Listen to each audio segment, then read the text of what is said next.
Information, जिसको वर्तमान आधुनिक समय में सभी तरह के ऑपरेशंस और वॉर का सबसे बड़ा हथियार माना जाता है। इसका अंदाजा आप इस बात से ही लगा सकते हैं कि इंफॉर्मेशन के जरिए ही कई एम्पायर्स का राइज और फॉल तक हो गया। फेमस जनरल सन तजू अपनी किताब द आर्ट ऑफ वॉर में लिखते हैं कि दुश्मनों की महत्वपूर्ण जानकारी ही हमें उनकी ताकत और कमजोरी का आकलन करने में मदद करती है, और इसके माध्यम से ही हमें रणनीतिक लाभ और जीत मिल सकती है। वो ये भी कहते हैं कि इंफॉर्मेशन का प्रोटेक्शन भी युद्ध के वक्त उतना ही अहम हो जाता है। परंतु इंटरनेट के आगमन से इंफॉर्मेशन वॉरफेयर में एक पैराडाइम शिफ्ट आ चुका है। इस नए आयाम के आगमन से साइबर स्पेस का इस्तेमाल वर्चुअली सेंसिटिव इंफॉर्मेशन को हासिल करने के लिए किया जा रहा है। आज की वीडियो में हम इसी टॉपिक पर विस्तार से चर्चा करेंगे और आपको बताएंगे कि किस तरह से चाइना इसी इंफॉर्मेशन वॉर का इस्तेमाल करके अपने ऑपरेशंस को अंजाम दे रहा है और इंडिया पर इसका क्या प्रभाव पड़ रहा है, और साथ ही भारत इसके लिए क्या कदम उठा रहा है। तो आइए शुरू करते हैं। इंफॉर्मेशन वॉरफेयर, जिसके अंतर्गत इंफॉर्मेशन को एक लक्ष्य निर्धारित करना और प्राप्त इंफॉर्मेशन को एक टूल की तरह इस्तेमाल करके इंफॉर्मेशन ऑपरेशन को अंजाम देना होता है। इंफॉर्मेशन ऑपरेशन को ब्रॉडली दो तरीके से क्लासिफाई किया जाता है, डिफेंसिव एंड ऑफेंसिव। इसके बारे में हम वीडियो में आगे विस्तार से बात करेंगे। इंफॉर्मेशन आज सोसाइटी एंड ह्यूमन रिलेशन के हर एक एस्पेक्ट में महत्वपूर्ण भूमिका निभा रहा है। इसलिए इसे आज एक युद्ध कला के रूप में उपयोग किया जा रहा है, जहां पर खुफिया और साइबर जासूसी के माध्यम से एकत्र की गई जानकारी का मूल्यांकन किया जाता है और डिसइंफॉर्मेशन कैंपेन, प्रोपोगेंडा और फेक न्यूज़ जैसी चीजों से हेरफेर किया जाता है। आज की वर्तमान दुनिया में इंटरनेशनल रिलेशन ने जियो स्ट्रेटेजिक गेन और पावर कंपटीशन को जहां बढ़ाया है, वहीं दूसरे देशों को इस मुकाबले में आगे निकलने के लिए इंफॉर्मेशन वॉरफेयर का इस्तेमाल करने के लिए मजबूर भी किया है। Information warfare three warfare strategy and assassin मेज स्ट्रेटजी का एक हिस्सा है। आइए अब चाइना की इंफॉर्मेशन वॉरफेयर स्ट्रेटजी को देख लेते हैं। चाइनीज इंफॉर्मेशन वॉरफेयर का अल्टीमेट एम इंफॉर्मेशन के क्षेत्र में डोमिनेंस हासिल करना है। चाइनीज इंफॉर्मेशन वॉरफेयर स्ट्रेटजी को integrated network electronic warfare EINW के रूप में भी जाना जाता है। इसका सबसे बड़ा कारण चाइना की electronic warfare and network centric warfare strategy को भी माना जाता है। चाइनीज इंफॉर्मेशन वॉरफेयर स्ट्रेटजी का बेसिक कॉन्सेप्ट क्रिटिकल इंफॉर्मेशन के डाटा का इस्तेमाल करके विरोधी की क्षमता को रोकना और बाधित करना, और साथ ही साथ डिसीजन मेकिंग प्रोसेस को प्रभावित करना होता है। इस स्ट्रेटजी के अंतर्गत विरोधी की लड़ने की इच्छा शक्ति को कमजोर करके और साइबर जासूसी के माध्यम से सेंसिटिव इंफॉर्मेशन को गैदर करना होता है, जिसमें मनोवैज्ञानिक तरीके से विरोधी को प्रभावित करना भी एक तरीका है। चाइनीज इंफॉर्मेशन ऑपरेशन को दो तरीके से हम क्लासिफाई कर सकते हैं, offensive information operation and defensive information operations. Offensive information operation के अंतर्गत दुश्मन की इंफॉर्मेशन स्ट्रक्चर और साइबर जासूसी को बाधित करना होता है, जबकि डिफेंसिव इंफॉर्मेशन ऑपरेशन में अपने इंफॉर्मेशन की सिक्योरिटी शामिल होती है, जिसमें दुश्मन द्वारा इंफॉर्मेशन पाने की कोशिश को नाकाम किया जा सके। चाइनीज इंफॉर्मेशन वॉरफेयर स्ट्रेटजी के 5 मेन कोर कंपोनेंट्स होते हैं, जो कुछ इस प्रकार है। सब्सटेंटिव डिस्ट्रक्शन, यानी कि जिसमें मिलिट्री पावर का इस्तेमाल करके दुश्मन के कमांड एंड कंट्रोल सेटअप को ध्वस्त करना होता है। इलेक्ट्रॉनिक वॉरफेयर, जिसके अंतर्गत दुश्मन के कम्युनिकेशन सिस्टम को बाधित करना होता है। मिलिट्री डिसेप्शन, दुश्मन के इंटेलिजेंस सिस्टम को इल्यूजन, सिमुलेटर्स और खुफिया तरीकों से चकमा देना शामिल है। ऑपरेशन सीक्रेसी, काउंटर इंटेलिजेंस के तरीकों को इस्तेमाल करके अपने ऑपरेशनल प्लान को सीक्रेट बनाए रखना ही इसके अंतर्गत आता है।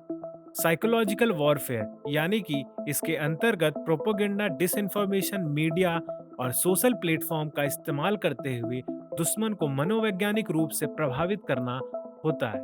Diplomats themselves. They all work together in tandem. What's even more interesting is this: social media platforms like Twitter are banned in China. किसी भी तरह के इंफॉर्मेशन वॉरफेयर में ये सभी कंपोनेंट्स लक्ष्य को पाने और जीत हासिल करने के लिए काफी महत्वपूर्ण साबित होते हैं। चाइना की पीएलए पीपल लिबरेशन आर्मी और इसकी PLA strategic support force network system department पिछले काफी समय से इस इंफॉर्मेशन ऑपरेशन में शामिल है। अपनी डेडिकेटेड यूनिट और नागरिकों के समर्थन से चाइना इंफॉर्मेशन ऑपरेशन को कंडक्ट करता आ रहा है। इनमें सबसे प्रमुख यूनिट 61398 है, जिसका हेडक्वार्टर चाइना की संघाई राज्य के पुडोंग डिस्ट्रिक्ट में मौजूद है। इस यूनिट का काम ग्लोबल साइबर स्पेस के जरिए यूएस, इंडिया, रसिया और ऑस्ट्रेलिया जैसे देशों की गुप्त सूचनाओं को हासिल करना होता है। ऐसे ही एक यूनिट है APT41, यानी कि एडवांस परसिस्टेंट थ्रेट ग्रुप 41, जिसका काम चाइनीज स्टेट स्पॉन्सर्ड जासूसी करना होता है। हॉन्कर यूनियन, हिडन लिनक्स और ऐसे कई और मिलिशिया ग्रुप्स को पीएलए और उसकी फोर्सेस का बैक सपोर्ट भी मिलता रहता है। आइए अब चाइनीज इंफॉर्मेशन ऑपरेशंस के टारगेट एरियाज को देखते हैं। चाइनीज इंफॉर्मेशन वॉरफेयर मुख्य रूप से इन जगहों पर टारगेट करता है और दुश्मन को प्रभावित करने की कोशिश करता है, जिसमें शामिल है critical information storage system C4ISR, यानी कि command, control, communication computers, intelligence, surveillance and reconnaissance and logistical system, social media platforms, public web domains. और तो और चाइना वीक स्पॉट को खोजने की कोशिश करता है, जिससे वह दुश्मन के साइबर स्पेस में घुस सके और सर्वर्स के माध्यम से कंप्यूटर सिस्टम में एंटर करके मेन कंप्यूटर तक पहुंच के जानकारी चोरी कर सके। आइए अब समझते हैं कि इंडिया पर इसके क्या प्रभाव है। सर्टिन के रिपोर्ट्स के अनुसार पिछले दशक में चाइना के इंफॉर्मेशन ऑपरेशन से कई क्रिटिकल साइबर अटैक्स हुए थे, जिसमें गवर्नमेंट के साथ पब्लिक डोमेन पर अटैक भी शामिल है। First recorded Chinese cyber attacks की अगर हम बात करें तो यह जून 1998 में भाभा एटॉमिक रिसर्च सेंटर पर हुआ था। अब हम पिछले दशक में हुए चाइनीज इंफॉर्मेशन ऑपरेशन और उसके प्रभाव को देखते हैं। साल 2010 में चाइना ने स्टक्सनेट वॉर्म का प्रयोग करके इंडियन कम्युनिकेशन सैटेलाइट को प्रभावित कर दिया था, जिससे कुछ समय के लिए टीवी सिग्नल्स कट गए थे। इसके बाद गवर्नमेंट ने national information infrastructure protection centre का गठन किया था, जिससे भविष्य में ऐसे नुकसान को प्रेडिक्ट किया जा सके और उसे रोका जा सके।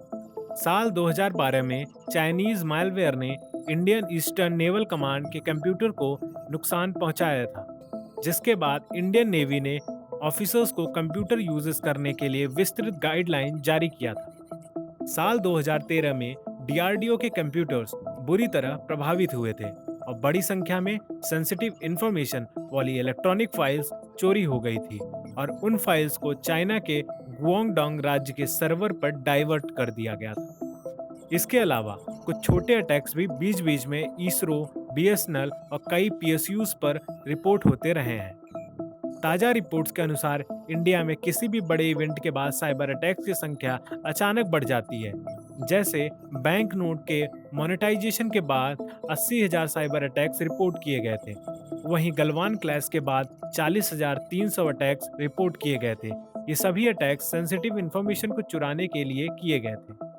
आखिर में अब हम बात करते हैं कि इंडिया क्या कर रहा है इन सब को काउंटर करने के लिए। भारत ने defence information assurance and research agency बनाई है, जिसको पहले डिफेंस इंफॉर्मेशन वॉरफेयर एजेंसी के नाम से जाना जाता था।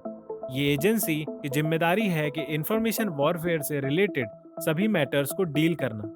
और इंडियन आर्मी ने हाल ही में एक डेडिकेटेड पोस्ट भी बनाया है, जिसका नाम है director general of information warfare DGIW। वहीं सर्टिन यानी कि Indian computer emergency response team ने हाल ही में सिक्योरिटी इंश्योर करने के लिए कई इंपॉर्टेंट स्टेप्स भी लिए हैं, जिसमें 150 ऐप्स का बैन भी शामिल है। इन 150 ऐप्स में टिकटॉक, पबजी जैसे कई पॉपुलर ऐप्स भी शामिल थे। आइए अब देखते हैं कि साइबर सिक्योरिटी इंश्योर करने के लिए क्या कुछ और करने की जरूरत है अभी इंडिया को। भारत को चाइनीज ग्रेट फायरवॉल की तरह ही एक फायरवॉल बनाना चाहिए, जिससे साइबर अटैक्स, डिसइंफॉर्मेशन कैंपेन और साइबर इंफॉर्मेशन ऑपरेशंस को रोका जा सके। भारत को डिफेंस और सिक्योरिटी इस्टेब्लिशमेंट्स के लिए इंडिजिनसली सॉफ्टवेयर और हार्डवेयर को डेवलप करना चाहिए। सोशल मीडिया प्लेटफॉर्म्स के लिए ऐसा सिक्योरिटी स्ट्रक्चर बनाया जाना चाहिए जिससे डिसइंफॉर्मेशन कैंपेन्स को मॉनिटर किया जा सके। ऐसे जरूरी कदम भी उठाए जाएं जिससे साइबर स्पेस में वल्नरेबल एंट्री पॉइंट्स को कम किया जा सके। और आखिर में सबसे महत्वपूर्ण, होल ऑफ नेशन अप्रोच की जरूरत है, यानी कि सिविलियन सपोर्ट। इसके माध्यम से साइबर स्पेस को प्रोटेक्ट भी किया जा सकता है। तो ये था दोस्तों चाइनीज इंफॉर्मेशन वॉरफेयर स्ट्रेटजी की एक डिटेल्ड एनालिसिस। आप चाइनीज इंफॉर्मेशन वॉरफेयर स्ट्रेटजी के बारे में क्या सोचते हैं, उसके बारे में आप कमेंट करके हमें जरूर बताएं। अगर आपको ये वीडियो हेल्पफुल लगी हो तो प्लीज इसे अपने फ्रेंड्स के बीच शेयर कीजिए। आपके सपोर्ट से मैं आगे भी ऐसे वीडियोस लाने के लिए मोटिवेटेड रहूं। इसलिए do like this video and subscribe this channel and please hit the bell icon for latest videos. मिलते हैं अब अगली वीडियो में, तब तक के लिए धन्यवाद। जय हिंद।